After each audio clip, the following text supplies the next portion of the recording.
Action. Here we are. We did it. Outstanding work, ladies. Outstanding work, ladies and gents. You made it another year around the sun, and you're feeling fucking better than ever. You're torpedoing your hot little ass up and down and up and out and round, expanding, contracting, expanding, contracting, expanding, contraction. Boom. Boom, boom. Boom, boom. Yes. Yeah. We're back for another update. We didn't share who we are last time. So I'm Kayla. I'm Meredith. We're friends from college. And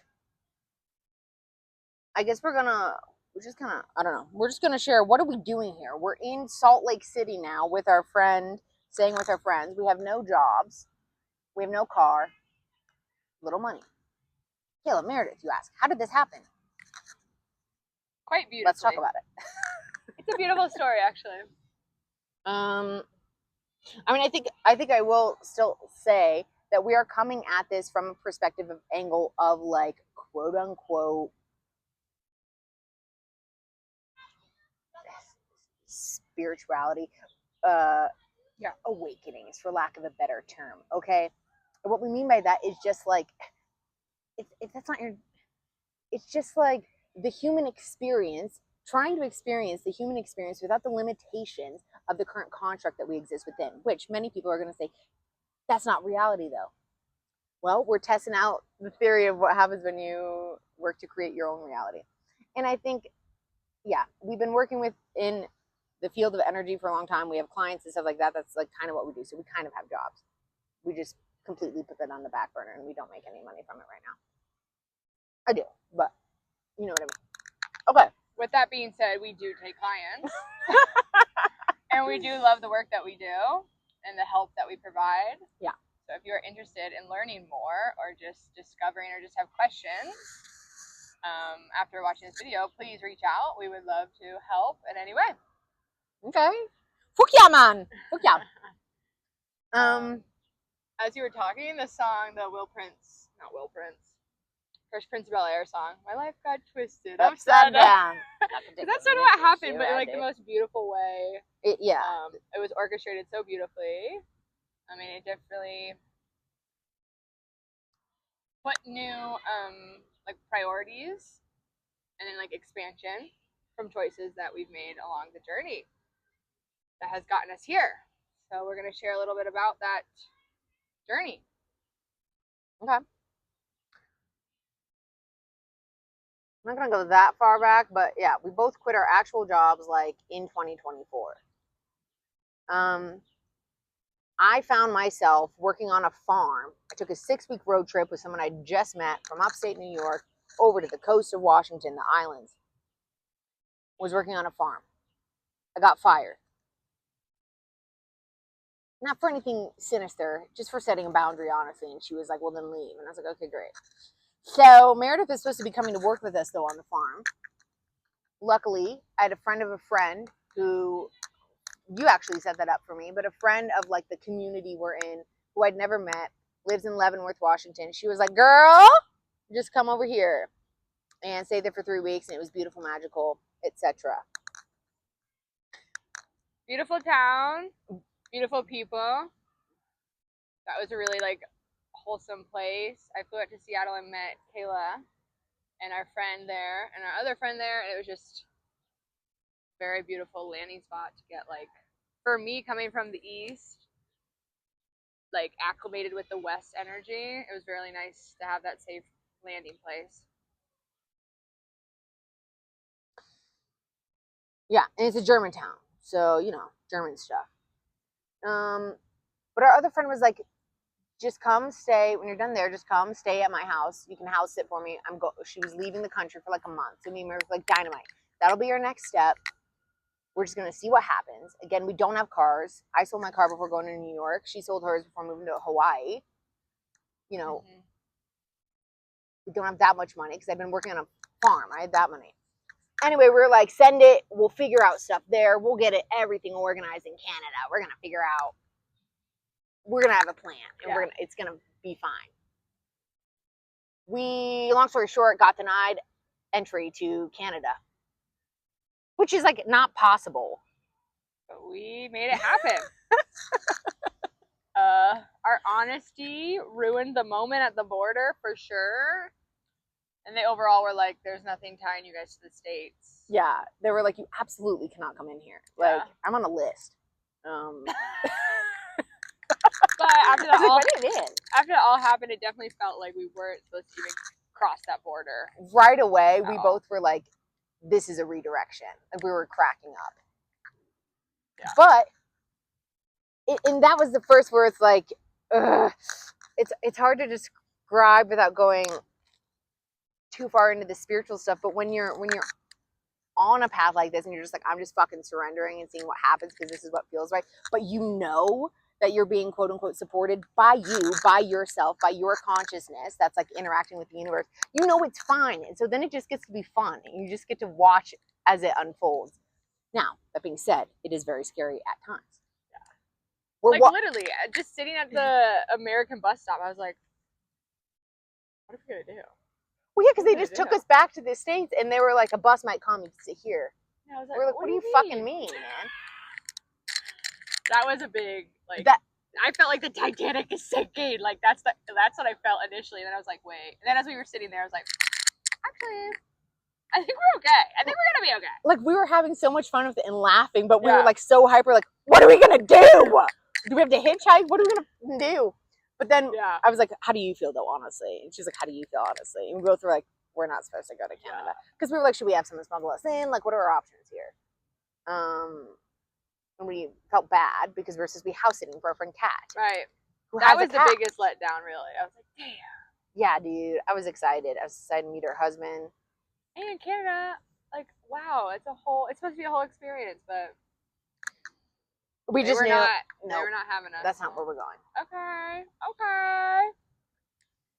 So, well, I'll just tell it to the bus because there was this guy. Yeah, you were going. I was kind of like, I'm just gonna let Meredith. I know what I feel, and I'm just gonna let her decide, and then we'll whatever. Yeah. The first bus came, and they were like, "You cannot come on our bus." And we were like, "Okay." Then Ken, the bus driver, came, and he was like, "I'm going to Seattle. You guys can come with me." And we said, "Dynamite. Guess we're going back to Seattle." That was the fastest bus ride I've ever been on. He was either going 200 miles per hour or we were just like on a spaceship. I don't even know. And on the bus ride, I only had 3 connects in Seattle. 1, the phone number was incorrect. So I was like, that was a fake number. Great. 2, didn't answer. The 3rd one answered. He's like, yes, come over. You guys can stay at my place for a night or 2 until you figure stuff out. Perfect. We get there. It's a sick ass fucking house. It's a beautiful, beautiful place in Seattle. Beautiful view. So safe and comforting and just chill as fuck. And then I start to share how me and Kayla birthdays are coming up and we do like a summer fun trip. And he's like, wait, I have to go get my Airstream fixed in Idaho. Do you guys want to come on a road trip to Idaho? And we're like, yeah. Like, we have literally no other options. Like, all aboard. Mm-hmm. So, yeah, we start that road trip. Of course, we're camping. We leave the day of my birthday. This is an important piece. Yes. So, a day of travel on the new mark of the lap around the sun for Kayla. And it starts off great. Starts off really fun. We stop at the hot springs. That was so peaceful and relaxing. We stopped and got us a ukulele so we could make beautiful freestyle music. We rapped about Afro Man. Yeah, it was a really good start. And of course, he was from Idaho, so he had family. And he's like, I have a cousin or nephew or whatever, and they have motorbikes. You want a motorbike? And we're like, yeah, let's go. Yeah, we want to riff it, dude. So we had an awesome blast off event of motor biking, motocross bikes? Yeah, motocross biking. Dirt bikes.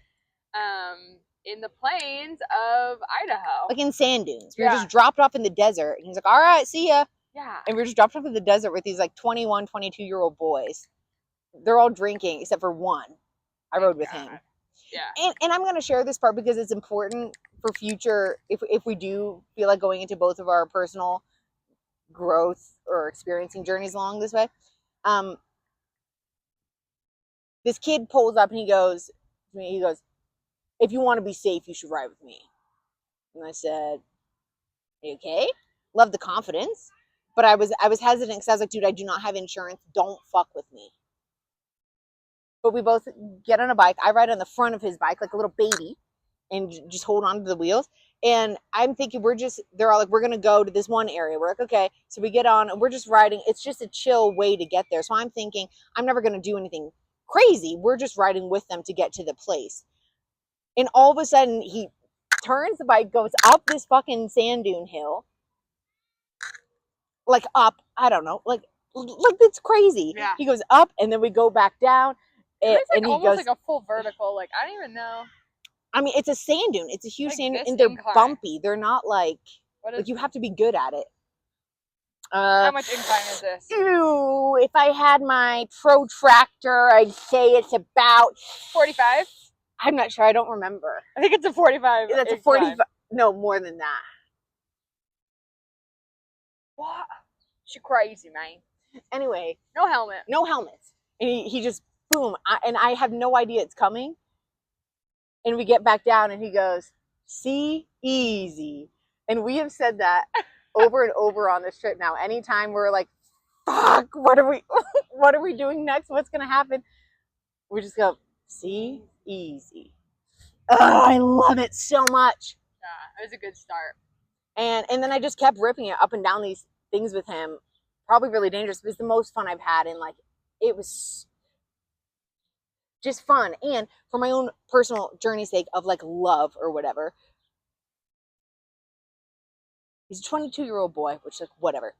But I'm in front. And so there's just someone behind me supporting me. And I have zero control. I have no choice but to let go of control and just trust that I'm being supported and that I'm safe. Yeah. And this is a beautiful metaphor, I feel like, for what me as an individual was working to integrate within my understanding of myself so that I can experience that more freely within my experience of my reality. Yeah. And so for me, that's the thing. Yeah. It was fun. It was dusty.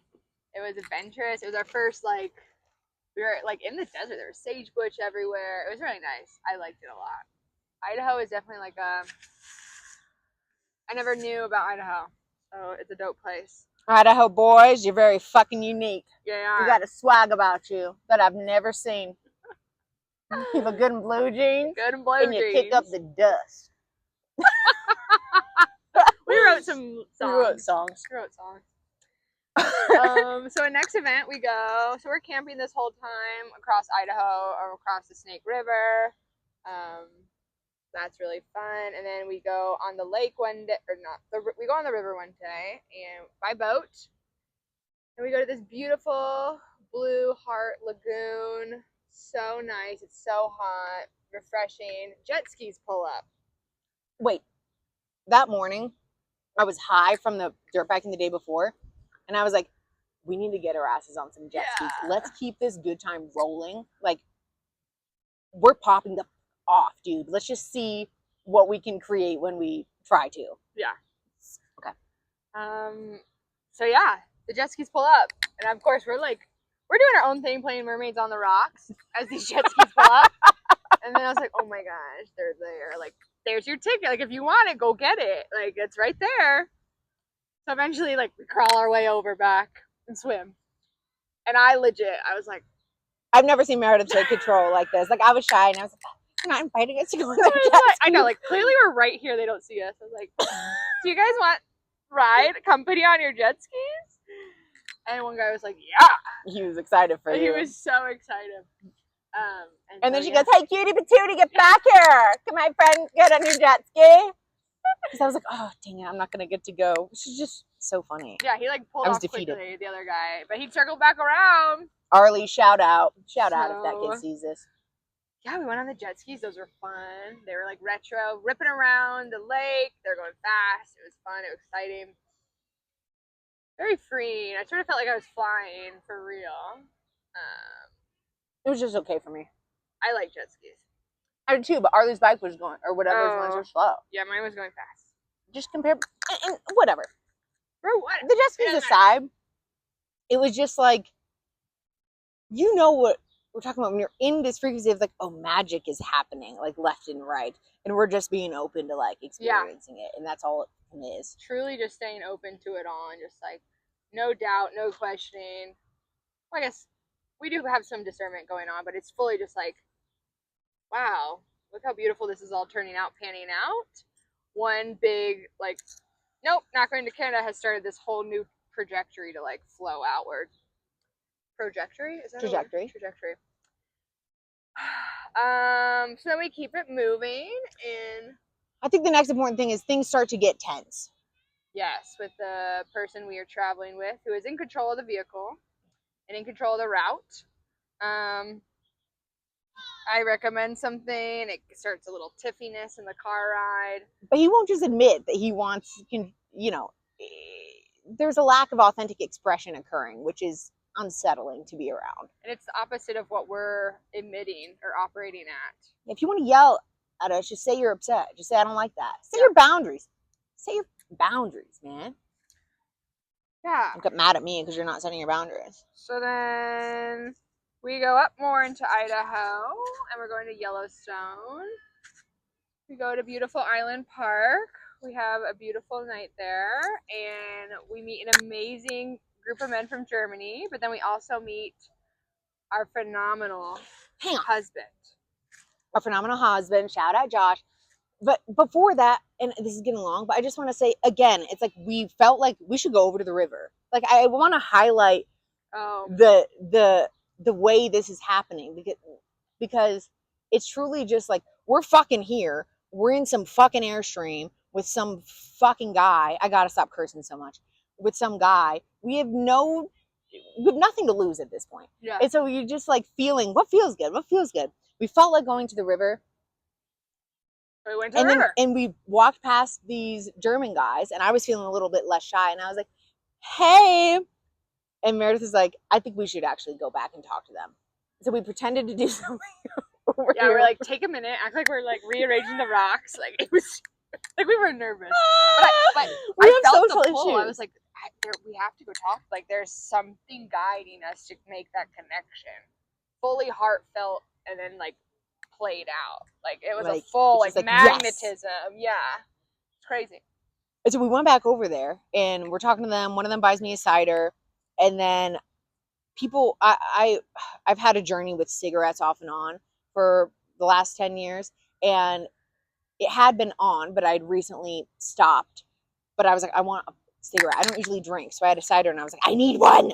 And for those who have already listened to our song about this, you already know what's happening. If you haven't listened to our song, I don't know, maybe I'll post it on here. None of them had a cigarette. They left them at home.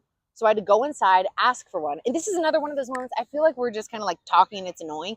But these details are important because they happened to forget their cigarettes. They'd brought them out every day. So I was like, oh, I'm going to have to go ask at the bar. I go ask at the bar. I'm scanning where to ask. I choose this way. I'm like, gentlemen, hello. Do either of you have a cigarette I could borrow? Josh turns around, our husband. And he had just bought a pack yesterday. He doesn't smoke. He just bought a pack yesterday to have in his car. And so I went out there with him. He came and sat with us. We talked, whatever. And they exchanged numbers, him and Meredith. And next day, he texts us. He's like, if you guys ever need anything or just some laundry, like I have a place to stay. If you need something, like enjoy Idaho. Beautiful. Thanks. We were like, yeah, we'll never see you again. Yeah. We go to Yellowstone. Energy is intense at Yellowstone. There's a lot of people.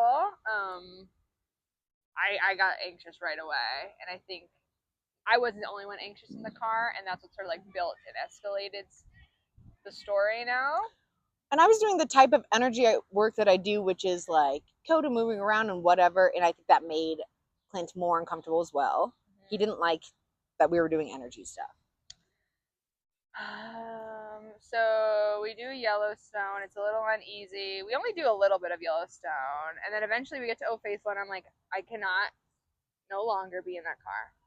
I can no longer sit next to someone that is holding back that much. Like, I could feel him, like, wanting to, like, Explode. And I was like, I cannot sit next to that and act like everything's fine and keep playing this game. Like, I can't.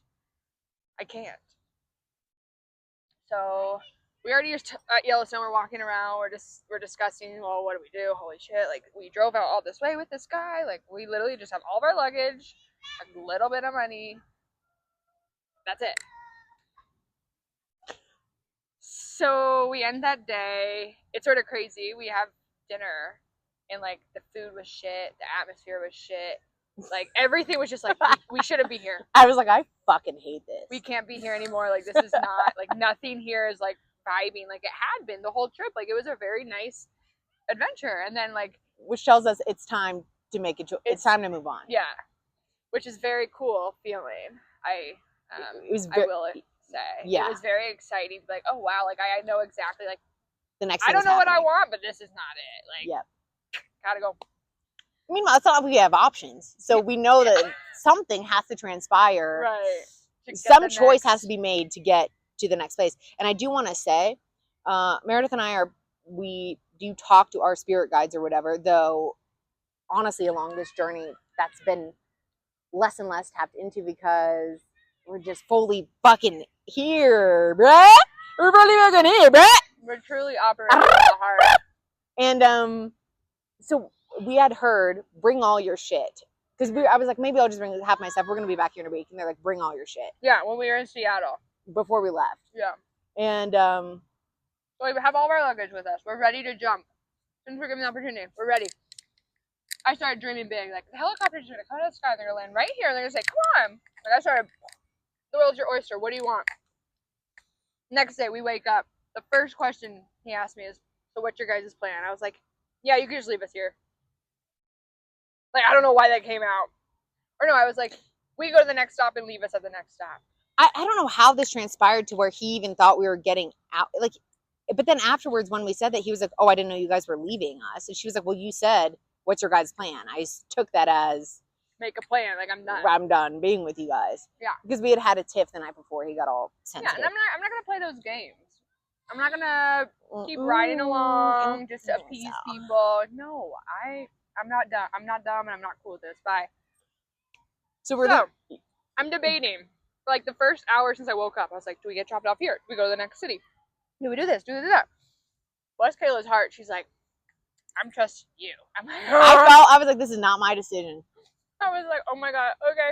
Because this was her, if you're looking at it from like this was her, the energy was more intense for her than it was like her in this guy's contract, for lack of a better term. So this was, I just knew this wasn't my decision. Fish to fry, yeah. So eventually, we're like, let's go to the Texaco. Right. We want a coffee. We go to get a coffee. Kayla does her eye thing to change her eyeballs out.